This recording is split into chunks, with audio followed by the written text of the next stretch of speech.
अस्सलाम वालेकुम। मेरी सारी यूट्यूब की फ्रेंड्स को मेरा बहुत बहुत सलाम और सबके लिए बहुत सारी ब्लेसिंग्स और सबके लिए बहुत सारी दुआएं। और बस सब लोगों को जुम्मा मुबारक। और जुम्मे की इबादत बस एक ख़ास ही होती है। कोशिश ये कर सकता है इंसान जुम्मे के दिन दुरूद शरीफ पढ़ें, थोड़ा सा अल्लाह को याद करें, सूरह कहफ पढ़ें, थोड़े शुरू के 10 आयात ही पढ़ लें। अगर पूरी ना भी पढ़ पाएँ तो शुरू की 10 आयात भी मैंने सुना है पढ़ ले। मैं भी ऐसे ही करती हूँ। कभी मैं पूरी नहीं पढ़ पा रही होती तो मैं शुरू की 10 आयात पढ़ लेती हूँ।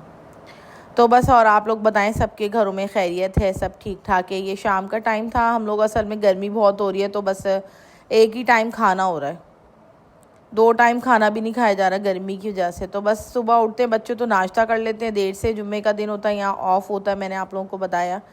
तो बस नाश्ता वगैरह किया, बच्चों ने नमाज़ वगैरह पढ़ी, उसके बाद खाना नहीं खाया बच्चों ने। तो बस फिर शाम में मैं हल्का फुल्का सा कुछ रिफ़्रेश कर देती हूँ बच्चों को। फिर रात का ही एक सा खाना होता है। अगर दोपहर में हो गया हैवी खाना तो फिर रात में नहीं हो पाता। तो आज बस दोपहर में हैवी खाना नहीं, गर्मी बहुत हो रही थी और बस बच्चे भी अपना रेस्ट मोड में ही थे। तो बस फिर मैं भी लेज़ी हो गई, मैंने कहा चलो शाम में ही पकाएंगे बस। तो बस अब ये शाम का टाइम था तो मैं थोड़े रिफ़्रेशमेंट के लिए मैंने चने बॉईल किए थे कल ना।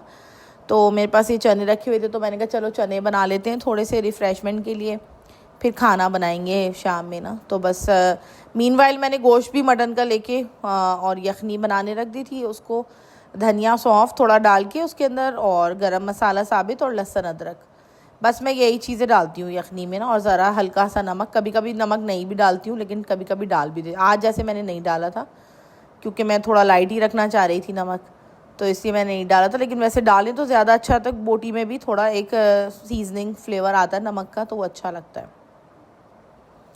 और बस ये चने तो सिंपल से सबको ही आते हैं। बस चने बॉईल करके मैंने इसमें प्याज, टमाटर, धनिया, पुदीना और हरी मिर्चें मैं नहीं डालती, बच्चों के मुंह में ना आए कोई खाए तो बस। और आलू बॉईल करके डाल के और थोड़ी सी खजूर और इमली की चटनी, जैसे मैंने आप लोगों को बताया मेरे पास बनी रखी है तो वो डाल दी थी मैंने। वो भी थोड़ा डाइल्यूट करके डाली क्योंकि मैंने थोड़ी गाढ़ी बनाई थी ताकि वो ज़्यादा दिन स्टे कर जाए फ्रिज में ना। तो मैंने थोड़ी गाढ़ी सी बना के रखी थी। तो जब मैं यूज़ करती हूँ तो डिस्पेंसर से पानी लेके उसमें पानी डाल के फिर मैं यूज़ कर लेती हूँ। तो ऐसे ही आप लोग भी क्या करें, थोड़ा कंसनट्रेटेड बनाएंगे ना कोई चीज़ भी, चटनी हो गई या ये ऐसी चीज़ें हो गई, तो ये कि जब आप सर्व करने लगें तो तब थोड़ा सा पानी डाल लें तो वो ज़्यादा ही अच्छा रहता है। तो बस ये चटनी डाल के इसके अंदर, और बस इसको मैंने थोड़ा चाट मसाला डाल के इसको कंप्लीट कर दिया था चनों को।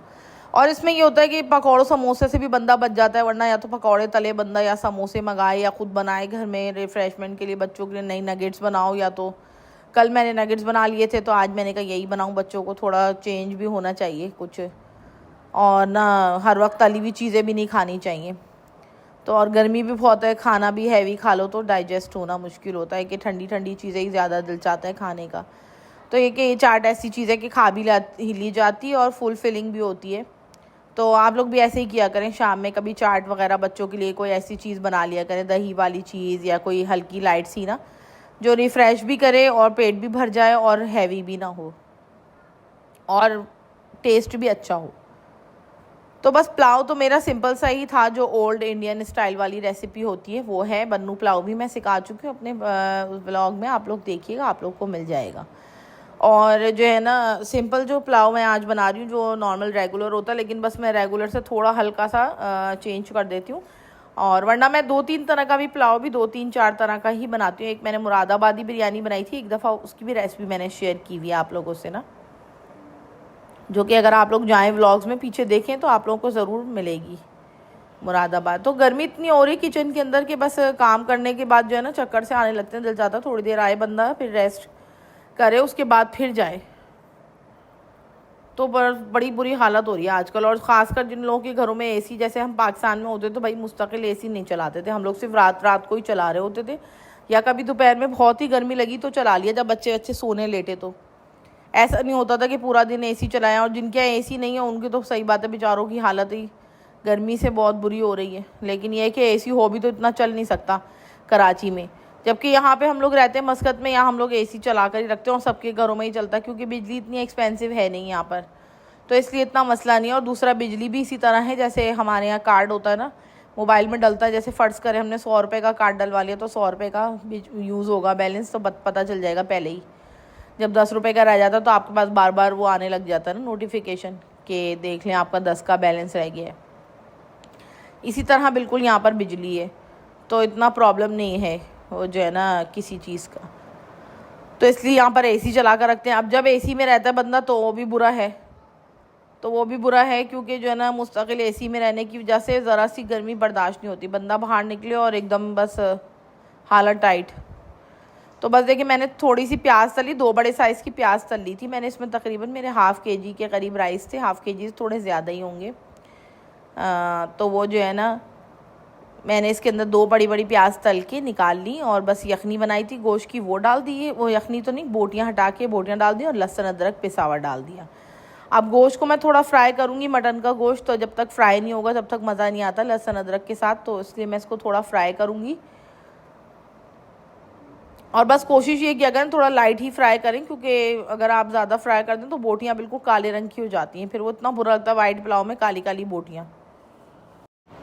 तो बस इसको आराम से हल्के ही भूनिएगा, तेज़ आंच में मत भूनिएगा प्लीज़। और टमाटर इसमें डाल देती हूँ मैं। अगर आप लोगों ने, मैं थोड़ा पंजाबी स्टाइल पुलाव बना रही हूँ ना आज, तो वो इसलिए मैं थोड़ा टमाटर ऐड कर रही हूँ। लेकिन अगर आपने किरांची स्टाइल बनाना तो फिर आप दही ऐड कीजिएगा, लेकिन मैं दोनों ऐड कर रही हूँ। लेकिन मैं थोड़ा पंजाबी स्टाइल बना रही हूँ पुलाव ना, तो मैं इसमें टमाटर और मोटी वाली हरी मिर्चें ऐड करूँगी। ये पंजाबी पुलाव मैंने एक दफ़ा खाया था कराची में, हमारा रेस्टोरेंट था, उसका नाम था पता नहीं क्लिफ्टन ग्रिल कुछ करके नाम था उसका ना। तो वहाँ इतना मज़ेदार मैंने लैम्प का वो खाया था पंजाबी पुलाव के बस मेरे मुंह से उसका टेस्ट अभी तक समझने लगा हुआ है। अब तो वो रेस्टोरेंट भी बंद हो गया क्लिफ्टन ग्रिल, लेकिन वो पता नहीं अब बंद हो गया, हाँ मेरे ख्याल ना। लेकिन वो उस टाइम बहुत ही मज़ेदार था वो पुलाव, और काफ़ी साल पहले की बात है ये। तो बस मैंने खाया तो मैंने कहीं ना कहीं रेसिपी उसकी निकाल लेती हूँ टेस्ट करके ना। तो बस उसकी ये रेसिपी ऑलमोस्ट सिंपल सी, बस दही डाल के भूनूंगी मैं, बस भुन जाएगा, ज़्यादा नहीं भूनूंगी दही डाल के भी कि बिल्कुल काला कलूटा करूँ, नहीं गोरा ही पुलाव रखूँगी। और बस करके और उसके अंदर हरी मिर्चें पुदीना डाल के और मैं चावल डाल के लहसुन अदरक और थोड़ा नींबू का जूस, बस फिर दम दे दे, ऊपर से प्याज डाल के आपका पुलाव ज़बरदस्त बेहतरीन लश्कारे मारता हुआ तैयार है। और ये इतना कोई मुश्किल रेसिपी भी नहीं है कि आप लोग बना ना सके घर में, और सब बनाते ही होंगे यूजुअली। अलग अलग हर एक की तरकीबें होती हैं, ज़ाहिर है पुलाव की क्या, बिरयानी की क्या। मेरे पास अपने पास खुद कोई 15-20 तरकीबें हैं बिरयानी और पुलाव की, मिलाऊं तो मैं कई तरह की बिरयानियाँ बना लेती हूँ, कई तरह के पुलाव बना लेती हूँ। और आई होप जितने भी लोग देख रहे हैं वो भी सब बना लेते होंगे कई तरह की पुलाव और बिरयानियाँ। और बस आजकल मेरे दिमाग से यानी कि नज़र से एक चीज़ गुजरी जो मैंने सोचा मैं आप लोगों से शेयर करूं, कि अक्सर लोग ऐसे होते हैं कि जो बड़ा अच्छा अपनी तरफ से उनका जेस्टर होता है, बड़ा प्यार मोहब्बत से मिल रहे हैं, किसी से मिल रहे हैं तो और ना बड़ा खुलूस उनके रवैये में नज़र आ रहा है, उनके मिलनसारी में नज़र आ रहा है, उनके बुलाने खिलाने पूछने में नज़र आ रहा है, और सब कुछ बहुत अच्छा है। लेकिन लोग आपको उनका बुरा फीडबैक दे रहे हैं। लोग जो है ना वो बस बता रहे फलाना कि मुंह से फलाना ने उन्होंने ये बात कही थी, यानी कि किसी ने आपका नाम लेके कोई बात लगा दी, समझ रहे ना आप लोग, आपका नाम लेके चुगली लगा दी, और आपने सोचा कि इस बंदे का जेस्टर, इस बंदे का अखलाक, इस बंदे का किया कराया सब मिट्टी में गया। बस ये जिसने दूसरे बंदे ने जो कह दिया ये तो ऐसा ही है। तो प्लीज़ ऐसा ना किया करें। आप खुद जिससे मिल रहे हैं आप उसका जेस्टर देख रहे हैं, उसकी मोहब्बत देख रहे हैं, उसका खिलाना पिलाना देख रहे हैं, उसका प्यार देख रहे हैं, आपको अंदाज़ा हो जाना चाहिए कि यार ये बंदा वाकई अच्छा है। लोगों के कहने से कुछ नहीं होता। लोग समटाइम्स ऐसे होते हैं कि बड़ी गलत बात कर देते किसी के बारे में बग़ैर सोचे समझे। ज़ाहिर है जिनके दिलों में अल्लाह का डर नहीं होता वो तो करेंगे ना इस कस्म की उल्टी सीधी बात। तो पता है यकीन करें कई दफ़ा ऐसा हुआ है, तो मैं आपको ये बात बता रही हूँ, रियलिटी है ये बात। तो जो है ना इस बात पे कभी आप लोग ये मत किया करें कि ख़ुद जज करें हर बंदे को। कभी आप ये ना सोचें कि फ़लाना बंदे ने ये बात कही है इसके बारे में तो ये ऐसे ही होगा, नहीं, ज़रूरी नहीं है कि जो बंदा कह रहा है वो ऐसे ही हो, नहीं। और वो बंदा जो कह रहा है आप उसको भी देखें कि वो कितना झूठा है, कितनी लगाई बुझाई करता है, इधर की उधर कर रहा है बात या नहीं कर रहा। जबकि आपको उस बंदे के बारे में पता है कि ये बंदा तो करता ही है इधर की उधर बात, उलट पुलट बात ये करता ही करता है, फिर भी आप उसकी बात यकीन करके एक अच्छा बंदा जिसने आपसे मोहब्बत की, जिसने आपसे प्यार किया, आप उस पर भरोसा नहीं कर रहे। तो ये बहुत गलत बात है। प्लीज़ ऐसा मत किया करें, सोचा करें इस बारे में कि यार जो जिससे आप मिल रहे हैं उसका खुद का अंदाज़ कैसा है, आपको उससे जज करना है। और जो बंदा मुखलिस होता है पता चल जाता है उसके चेहरे से, उसके स्वभाव से, उसके मिलने जुलने से आपको पता चल जाएगा। तो तो बस देखिए मेरी कबाब की तरकीब है। मैंने बीफ का कीमा लेके इसमें कोई सा भी मसाला कबाब का डाल दें, जिसमें मैंने लाल कुटी पिसी मिर्च और थोड़ा सा जो है ना गरम मसाला, थोड़ा सा चाट मसाला, थोड़ा सा धनिया पाउडर, ये सब डाल के और थोड़ा ज़ीरा पाउडर, ये सब डाल के मेरा कबाब का मसाला डाला मैंने। बस मुझसे क्लिप मिस हो गया इसका। और फिर मैंने इसमें धनिया और पुदीना डाला। और फिर एक जो की इंग्रेडिएंट आपको बता रही हूँ ना, ये मैं आपको बता रही हूँ, थोड़ा सा मैंने इसके अंदर आटा डाला। अब आप लोग सोच रहे होंगे आटा डाला, लेकिन ये आटा जो है ना ये मैजिकल इंग्रेडिएंट है। आटा डाला मैंने इसके अंदर और 2 अंडे डालूंगी मैं इसके अंदर। तकरीबन 1 kg ये मेरा कीमा है। आटा और 2 अंडे और अच्छा खासा मैंने इसमें आटा डाला, 2-3 चम्मच भर भर के। और आप लोग बिलीव करें, आप लोग ट्राई करिएगा, आप लोगों को मज़ा ना आए ना तो बस फिर बोलिएगा। 2 अंडे डाल दीजिएगा और आटा डाल दीजिएगा 2-3 चम्मच भर भर के, बिल्कुल बेफिक्र होके। और ज़रा सा इसके अंदर बेकिंग पाउडर भी डालिएगा, इसी उसके अंदर जो है ना कीमे के अंदर। ये मेरा क्लिप मुझसे ना मिस हो गया, मैंने समझी वीडियो बन रही है और देखा तो वीडियो नहीं बन रही थी। ऐसा हो जाता है। देखिए आप सोचें कितना गुस्सा आता होगा इंसान को। पहले मैंने 1 अंडा मिक्स किया तो मुझे लगा कम लग रहा है, क्योंकि मैदा भी मिलाया हुआ है ना इसके अंदर, कहीं ना कहीं वो भी तो सोख कर ही रहे ना। और आप लोग यकीन करें इसके अंदर वो मिलाएंगे इस बेकिंग पाउडर, तो बिल्कुल बेखौफ ख़तर आप इसके अंदर 1 टीस्पून बेकिंग पाउडर मिला दीजिएगा। और फिर आप देखिएगा आपकी कबाब कैसे बेहतरीन बन के तैयार होंगे। ये मेरी गारंटी है कि बहुत अच्छे कबाब बनेंगे, चाहे आपने जो भी मसाला यूज़ किया। मैंने इसमें प्याज नहीं डाली क्योंकि मेरे बच्चे ना प्याज निकाल देते हैं और प्याज की वजह से फिर कीमा भी वेस्ट करते हैं ये लोग, तो इसलिए बस मैं खाली धनिया पुदीना डाल देती हूँ। और बस मैंने कीमे के अंदर मसाला डाल दिया, बताया ना आपको, पिसी मिर्च, थोड़ा गरम मसाला, थोड़ी कुटी मिर्च, थोड़ा चाट मसाला, धनिया ज़ीरा पाउडर, बस ये डाल के, और पुदीना धनिया फ्रेश डाल दिया, 2 अंडे और मैदा, वही आटा, मैदा नहीं सॉरी आटा 2-3 चम्मच भर भर के मैंने इसमें डाल दिया। और फिर जो है ना इसके अंदर 2 अंडे डाल के और थोड़ा सा baking powder, not soda, soda नहीं, baking powder, baking powder, baking powder, याद रखिएगा। मेरे पास फ्रोस्टेड क्रैकर का है, आप जो मर्ज़ी यूज़ करें, जो आपको बेहतर लगे, तो बस आप वो डालें। मैं 2 रोटी ज़रूर डाल रही थी पुलाव के साथ, क्योंकि मेरा बिलाल जो है ना वो बिल्कुल नहीं खाता पुलाव, पता नहीं उसको क्या साइकोलॉजिकल हो गया मसला, बाज़ार का पुलाव खा लेगा, घर का नहीं खाएगा, क्या दिमाग में अल्लाह मालूम। तो मैंने कहा चलो 2 रोटी उसकी पका देती हूँ, अभी 1 टाइम का खाना हो रहा है, उसमें भी चिक चिक हो तो अच्छी बात नहीं है। तो बस मैंने फिर 2 रोटियाँ उसकी डाली। फिर ये कबाब मैंने फ्राई किए थे तो उसने कबाब से आराम से रोटी खा ली थी। और ये ज़रूर आप लोग बनाइएगा इस टाइप के कबाब। बकरीद आ रही है तो ये बकरीद पे बहुत अच्छे रहेंगे ये कबाब ना। और ये रेसिपी मेरी अपनी नहीं है, ये उधर पेशावर वगैरह के जो कबाब वाले होते हैं उनकी कबाबों की रेसिपी में है ये वाली जो है ना, कि मैदा और अंडे ज़रूर ये लोग डालते हैं। और बेकिंग सोडा अगर आप बेकिंग पाउडर अगर आप डालेंगे तो बहुत अच्छा रिज़ल्ट आएगा। ऐसा रिज़ल्ट आएगा जो आपने सोचा नहीं होगा। जो कबाब शिरिंक हो जाते हैं ना, तलते इतने इतने से हो जाते हैं, वो कभी भी इतने इतने से नहीं होंगे और अंदर से बहुत सॉफ्ट रहेंगे। और सोडा कोई नुकसानदेह नहीं होता, सोडा खाने को हज़म ही करता है।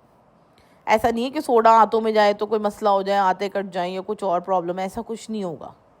बहुत अच्छा रहेगा, ज़रूर आप लोग ट्राई कीजिएगा और मुझे बताइएगा फिर कैसे आप लोग के कबाब बने। और बस मेरी रोटियां भी तैयार हो गई थी, 2 रोटियां चपातियां बस मैं बना रही थी जल्दी जल्दी में, और मेरा पुलाव भी रेडी हो गया था।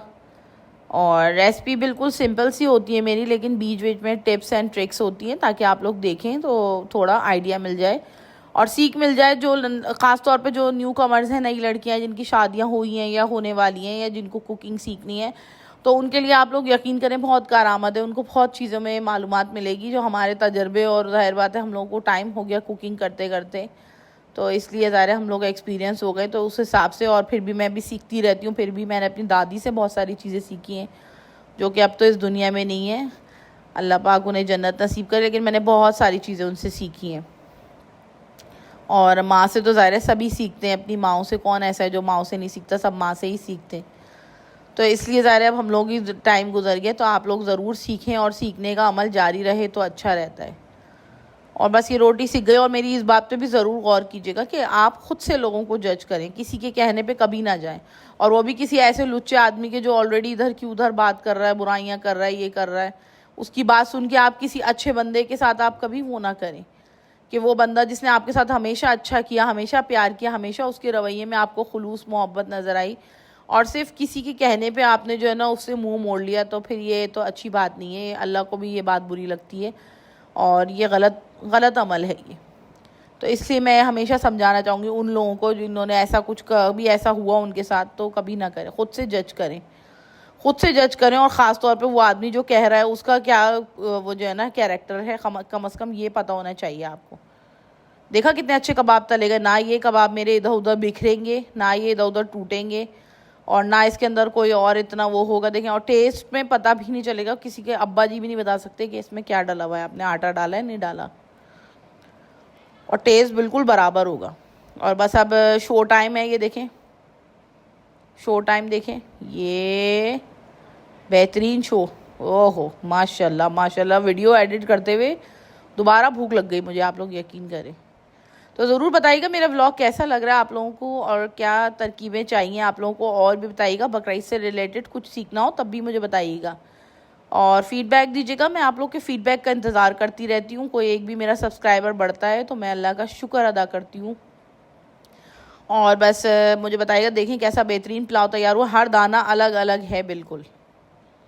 और बस सर्विंग टाइम होता है, मैं पतीली को ना टेबल पे ले आती हूँ, लेकिन मैट बिछा के, ये ना हो कि आपकी शीशे की टेबल टूट के सत्यानाश हो जाए। पहले मैट है मेरे पास एक, वो जो हीट प्रूफ मैट होता है ना, वो बिछाया, उसके ऊपर रखती हूँ फिर मैं खाना ना, फिर सबको सर्व करती हूँ, बच्चों को गर्मा गर्म ही पेश करती हूँ। ओके, अल्लाह हाफिज़।